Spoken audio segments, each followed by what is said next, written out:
Hello friends, ಎಲ್ಲರಿಗೂ ನಮಸ್ಕಾರ. Welcome to Yo's kitchen corner. ನಾನಿವತ್ತು ಟಿಫನ್ ಬಾಕ್ಸ್ ರೆಸಿಪಿ ಮಾಡ್ತಾ ಇದ್ದೀನಿ. Maggi masala magic powder use ಮಾಡಿಕೊಂಡು ಒಂದು ಟಿಫನ್ ಬಾಕ್ಸ್ ರೆಸಿಪಿ. ಇದು ತುಂಬಾ ಟೇಸ್ಟಿಯಾಗಿರುತ್ತೆ. ಈಗ ಹೇಗೆ ಮಾಡೋದಂತ ನೋಡ್ಕೊಳ್ಳೋಣ ಬನ್ನಿ. ನೋಡಿ, ಗ್ಯಾಸ್ ಆನ್ ಮಾಡಿಕೊಂಡು ಒಂದು ಕಡಾಯಿ ಇಟ್ಕೊಂಡಿದ್ದೀನಿ. ಕಡಾಯಿ ಬಿಸಿಯಾಗಿತ್ತು. 3 ಟೇಬಲ್ ಸ್ಪೂನು ಎಣ್ಣೆ ಹಾಕ್ಕೊಂಡಿದ್ದೀನಿ. ಎಣ್ಣೆ ಕೂಡ ಬಿಸಿಯಾಗಿದೆ. ಈಗ 8 ಎಸ್ಲು ಬೆಳ್ಳುಳ್ಳಿನ ಸಣ್ಣ ಕಟ್ ಮಾಡ್ಕೊಂಡಿದ್ದೀನಿ, ಅದನ್ನು ಹಾಕ್ತಾ ಇದ್ದೀನಿ. ಶುಂಠಿ ಅರ್ಧ ಇಂಚು ಸಣ್ಣ ಕಟ್ ಮಾಡಿದ್ದೀನಿ, ಅದನ್ನು ಹಾಕ್ತಾ ಇದ್ದೀನಿ. ಹಸಿಮೆಣಸಿನಕಾಯಿ 2 ಸಣ್ಣ ಕಟ್ ಮಾಡಿದ್ದೀನಿ, ಅದನ್ನು ಹಾಕ್ತಾ ಇದ್ದೀನಿ. ಇದನ್ನೆಲ್ಲ ಹಾಕಿ ಲೈಟ್ ಗೋಲ್ಡನ್ ಬ್ರೌನ್ ಬರಬೇಕು, ಅಲ್ಲಿ ಗಂಟ ಫ್ರೈ ಮಾಡ್ಕೊಳ್ಳಿ. ನೋಡಿ, ಲೈಟ್ ಗೋಲ್ಡನ್ ಬ್ರೌನ್ ಬಂದಿದೆ, ಅಲ್ಲಿ ಗಂಟ ಫ್ರೈ ಮಾಡಿದ್ದೀನಿ. ಈಗ ಒಂದು ಈರುಳ್ಳಿನ ಸಣ್ಣ ಕಟ್ ಮಾಡಿದ್ದೀನಿ, ಅದನ್ನು ಹಾಕ್ತಾ ಇದ್ದೀನಿ. ಇದೊಂದು 30 ಸೆಕೆಂಡು ಫ್ರೈ ಮಾಡ್ಕೊಳ್ಳಿ. ನೋಡಿ, 30 ಸೆಕೆಂಡ್ ಫ್ರೈ ಮಾಡ್ಕೊಂಡಿದ್ದೀನಿ. ಈಗ 6 ಬೀನ್ಸು ಸಣ್ಣ ಕಟ್ ಮಾಡ್ಕೊಂಡಿದ್ದೀನಿ.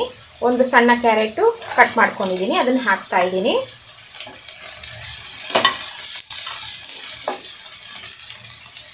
ಸ್ವೀಟ್ ಕಾರ್ನು ಸ್ವಲ್ಪ ಹಾಕ್ತಾ ಇದ್ದೀನಿ. ಕ್ಯಾಪ್ಸಿಕಮ್ಮು ಸಣ್ಣದೊಂದು ಸಣ್ಣ ಕಟ್ ಮಾಡಿದ್ದೀನಿ, ಅದನ್ನು ಹಾಕ್ತಾ ಇದ್ದೀನಿ.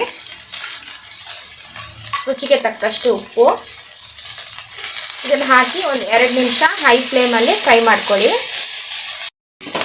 ನೋಡಿ, ಹೈ ಫ್ಲೇಮಲ್ಲೇ 2 ನಿಮಿಷ ಫ್ರೈ ಮಾಡಿದ್ದೀನಿ. ಈಗ ಸ್ಪ್ರಿಂಗ್ ಆನಿಯನ್ ಹಾಕ್ತಾ ಇದ್ದೀನಿ. ಸ್ವಲ್ಪ ಹಾಕಿ ಮಿಕ್ಸ್ ಮಾಡ್ಕೊತಾ ಇದ್ದೀನಿ. ಈಗ ಮ್ಯಾಗಿ ಮಸಾಲ ಮ್ಯಾಜಿಕ್ಕು ಒಂದು ಪ್ಯಾಕೆಟ್ ತೊಗೊಂಡಿದ್ದೀನಿ, ಅದನ್ನು ಹಾಕ್ಕೊತಾ ಇದ್ದೀನಿ.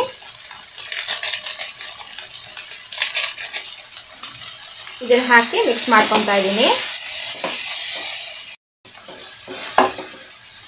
ನೋಡಿ, ಒಂದು ಬಟ್ಲು ಅನ್ನ ಮಾಡಿಟ್ಕೊಂಡಿದ್ದೀನಿ, ಅದನ್ನು ಹಾಕ್ಕೊತಾ ಇದ್ದೀನಿ. ಇದನ್ನು ಹಾಕಿ ಚೆನ್ನಾಗಿ ಮಿಕ್ಸ್ ಮಾಡ್ಕೊತಾ ಇದ್ದೀನಿ. ನೋಡಿ, ಈ ರೈಸ್ನ ಹೈ ಫ್ಲೇಮಲ್ಲೇ ಮಾಡ್ಕೊಬೇಕು. ಒಂದು 30 ಸೆಕೆಂಡು ಹೈ ಫ್ಲೇಮಲ್ಲೇ ತಿರುಗಿಸ್ಕೊಳ್ಳಿ. ನೋಡಿ, ರೈಸ್ ರೆಡಿ ಆಯಿತು. ಇದು ತುಂಬಾ ಟೇಸ್ಟಿಯಾಗಿರುತ್ತೆ. ಈಗ ಗ್ಯಾಸ್ ಆಫ್ ಮಾಡ್ತಾ ಇದ್ದೀನಿ. ನೋಡಿ, ನಾನು ಸರ್ವ್ ಮಾಡ್ಕೊಂಡಿದ್ದೀನಿ. ಈ ರೈಸ್ ತುಂಬಾ ಟೇಸ್ಟಿಯಾಗಿರುತ್ತೆ. ಇದು 5 ನಿಮಿಷದಲ್ಲಿ ಅನ್ನ ರೆಡಿ ಇದ್ದರೆ 5 ನಿಮಿಷದಲ್ಲಿ ಮಾಡ್ಕೊಬೋದು. ನೀವು ಟ್ರೈ ಮಾಡಿ ಹಾಗೂ ಕಮೆಂಟ್ ಸೆಕ್ಷನಲ್ಲಿ ತಿಳಿಸಿ. Signing out from Yo's kitchen corner. Thank you.